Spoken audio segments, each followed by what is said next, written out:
Hi and welcome. Today I thought I would make a mat for my sewing machine because it's on my desk and I want to be able to just slide it back and forth across my desk, but obviously I don't want to mark my desk because it's white.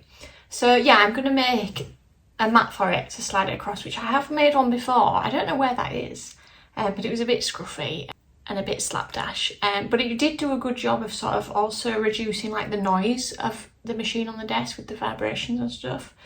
So yes, I'm going to make a mat. I got some wadding last week from my local like sewing shop and it's the softest stuff. I can't remember what she said it was now. I basically went in and was like, I need wadding, it's for this, what do you recommend? And that is the beauty of going into a local small shop, isn't it? Because she was just like, oh well, you're probably going to want this, because you can get the waddings that are like the words fill me, you know, and it's like cushion stuffing and it's like sort of webby, but she said with you dragging it back, and probably not, she said, but there's always a chance that it'll start to separate after I've sewn it into my mat, whereas this obviously won't separate.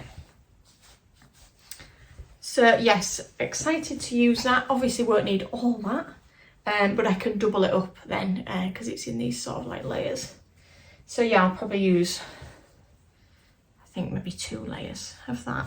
So fabrics, I have dug out this in the bottom of my stash. It's like a Hessian type thing. And then I've got this random fat square, or sort of a fat square with a bit missing. I don't know where I got this from, but I kind of like it. So yeah, I think we'll use that as the front, and then I'm going to do some kind of quilting pattern on the top. I might just go for a traditional crisscross, or I don't know, I've got a book actually that somebody gave me, so I might look in that for a bit of inspiration. But first things first, we need to work out the size and start getting this thing together. Also, I need some kind of binding. I haven't got one of those to hand yet, so I'll have to see if I can dig one out.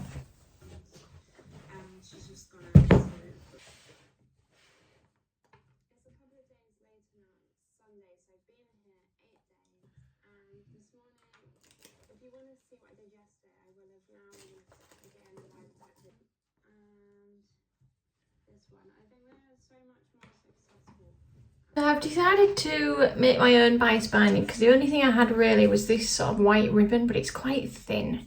So I think to fold that around the edge, it's going to be a faff. So I've got loads of this fabric. So I'm going to make my own bias binding out of this. And I don't know, it's a bit thin, so it might not look that great, but I just think it'll look better than that. And I think it's kind of cute. Together. It's all very floral and very nice. So I'll show you how I'm going to make my own bias binding, but disclaimer, I feel like I've done this one time before and not since, and not for ages, so let's just see, shall we?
just done this much, and I'm gonna hope that's enough, because the ironing, stressful. So I think I'm in one of those bias binding, I don't know what they're called, but you pull it along and it folds it for you, because that was faffy anyway. So I've got that. So now I just need to work out how big I want to make it. Obviously the size of this dictates that bit. I'm thinking if I just go straight down there, so then I'll sort of have a rectangle like that. Maybe even a bit smaller, to be honest, but I shall see.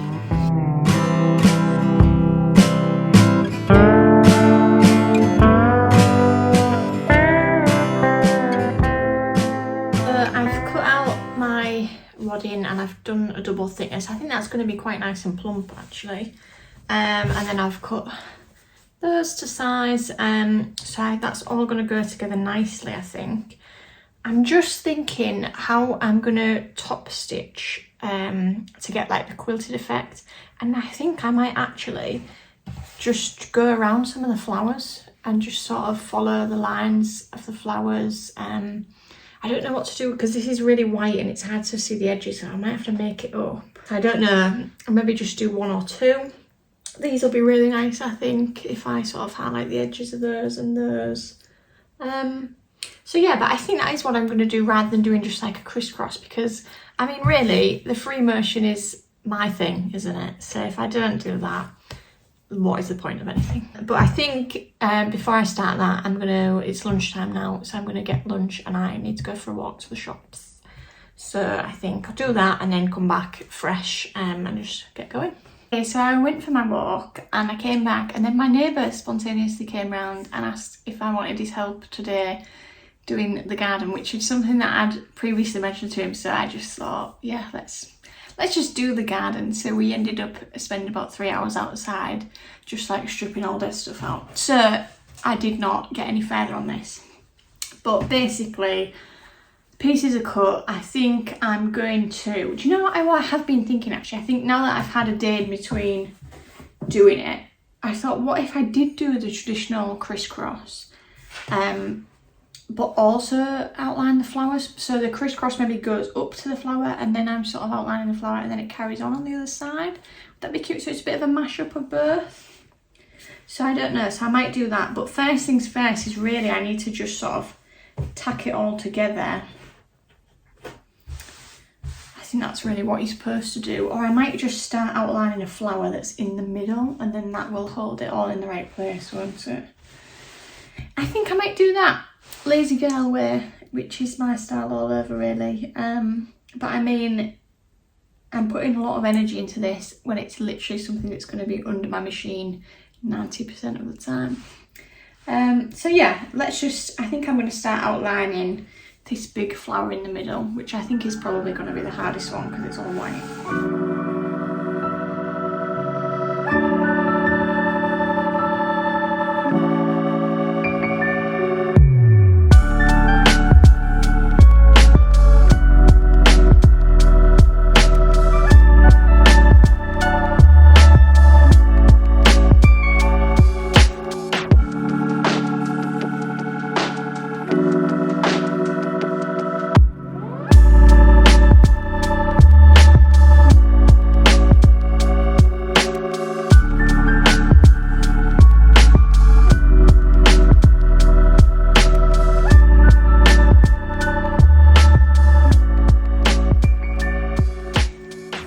Quite tough on the forearms this, because it's not sliding through the machine really smoothly because it's so thick, so I'm having to like push it and I can feel it already, but I think it looks pretty cute. So I think I might not do this whole massive white flower outlined. I might just do a couple of middle ones, and then I'll see how it looks. I guess I might do more of them, but it's a big area.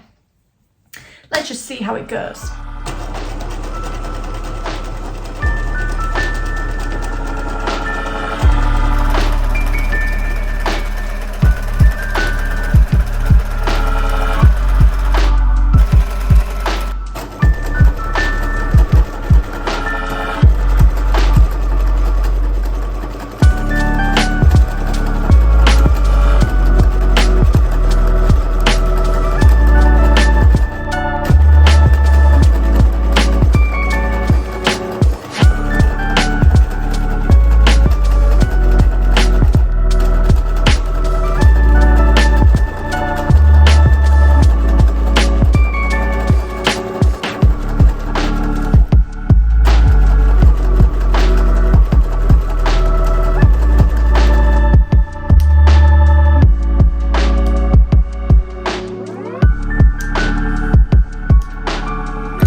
Okay, so I've done just a few flowers. You can't really tell when it looks like that. That pattern's so busy.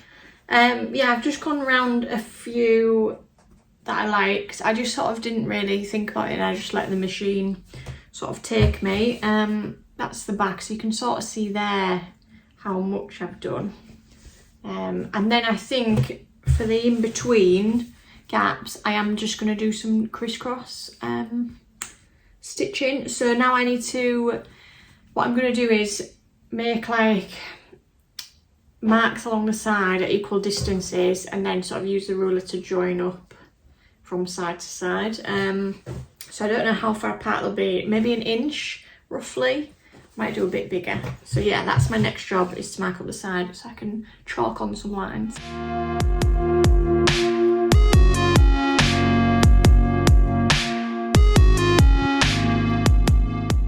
Okay, so I've chalked up the crisscross, which you can only really see on the camera on the white bits. And I am a bit concerned that it's going to rub off as I'm going and I'm going to lose my place, but it's okay. So just do this and then I'll have to do the binding on the edges, which I'm not going to lie is probably going to be the most faffy part, but let's crack on.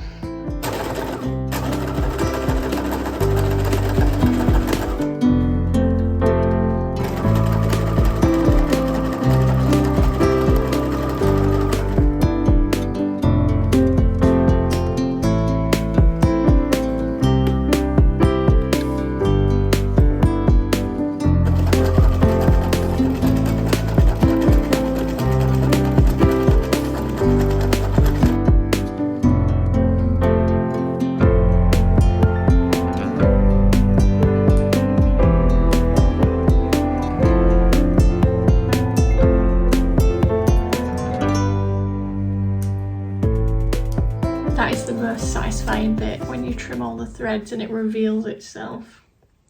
I think that looks pretty cute. So I just need to wash the chalk off, so I'll do that and then leave it to dry, and then tomorrow I'll do the binding. And I'm not gonna lie, I'm a bit nervous about the binding. I think that could be the bit that lets it down. I don't have a good track record with doing binding neatly, so I don't know, we'll see. Obviously I'll neaten up the edges because some of them have got a bit askew, and I'll trim all the threads off the back too. But yeah, I think that's kind of cute. I don't really know about my idea to do part crisscross, part flowers. I think it looks good in that middle bit because they sort of like pop out then, but these bits where the pattern's really busy, I just don't think you can really tell that they're outlined now. I did these ones down here, you can see that, but yeah, that I think it's just too busy, and I did a couple of those. Yeah, I don't know, but either way I think it's still pretty cute and it's gonna do the job, isn't it? So happy days.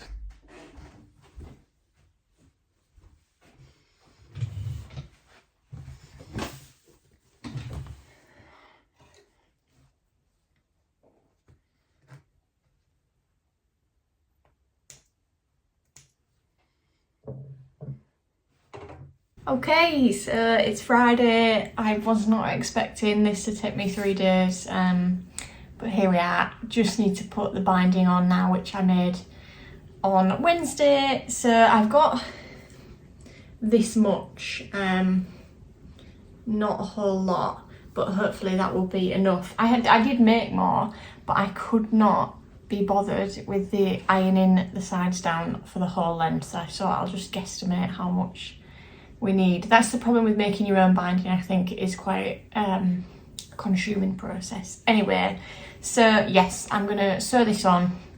By the way, I just finished this cardigan at the weekend, and if you're a crocheter, I'll put the link to the pattern in the description because I'm very pleased with it.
that's how much I had left. I'd say that was pretty good. So now I'm going to fold it round the edges and we can sort of see how it's going to look. Cute, I think.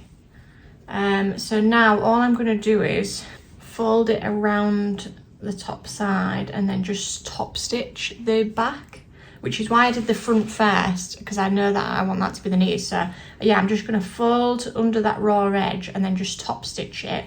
Then I'll come round to the front and top stitch the front.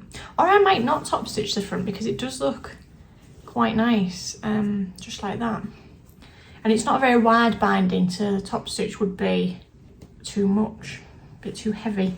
So we'll see. I'll top stitch the back on and then we'll see how it looks.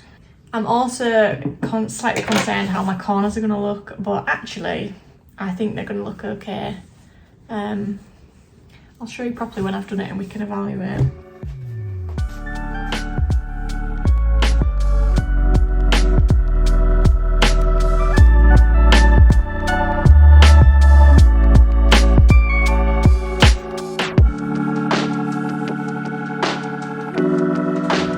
Just ironing the fold under, which has gone lovely, but I had like my brain kicked into gear and I was like, oh, I can't top stitch that side because obviously then there will be stitching on that side. I'm acting as if it's two different things. So what I'm going to do is I am going to top stitch on the front and then that in turn will top stitch the back. So I'm going to pin that all in place because I have pressed it down, but obviously it's not sitting quite flat. So I'm going to pin that down, top stitch on the front because that's the side that matters, and then I'll be done.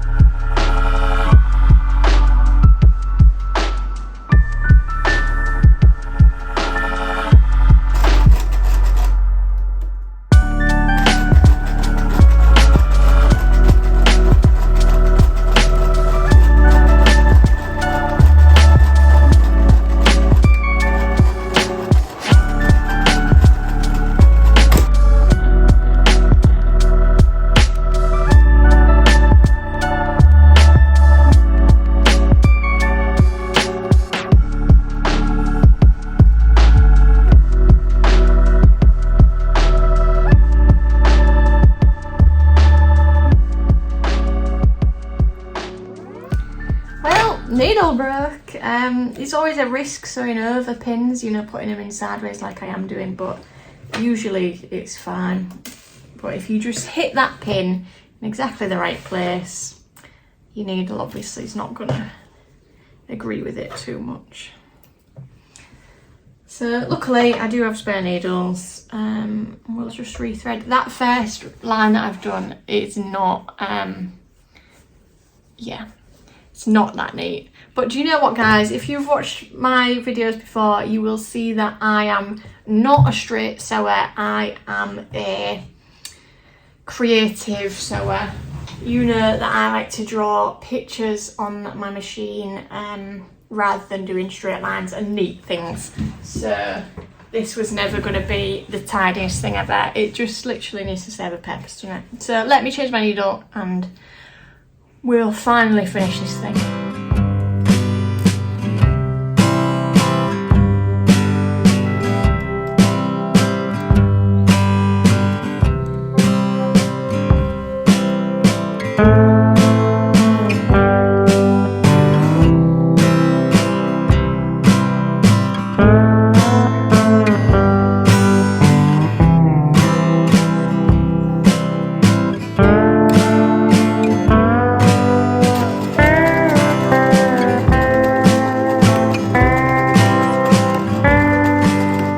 Of a learning curve than I thought it was going to be. I knew I was bad at doing binding, but yeah, that edge looks terrible as well. So do you know what I think I am going to do? I think I am going to sew the top stitching on the back because I think then on the front it should look fine, but I just need to keep control of these edges because as you can see they're just going all over the place when they're underneath. So at least that one, the front one, I know is already secure. So let's do that and see if it makes a difference. Again, it doesn't really matter because, like I say, it's going under my sewing machine. This is the back anyway, so this will constantly be on the table. But just for the sake of our own personal development, let's try it a different way. Probably there's loads of experienced sewers and quilters watching this thinking, what the hell is she doing? And the answer is I don't know. I just thought I would make a little thing, didn't I? A little thing. I just thought I'd make a little thing. Do you know what though? Look how it's not even square. But look, it's finished. It's got edges and everything. And most importantly, does it serve its intended purpose? Well, let's see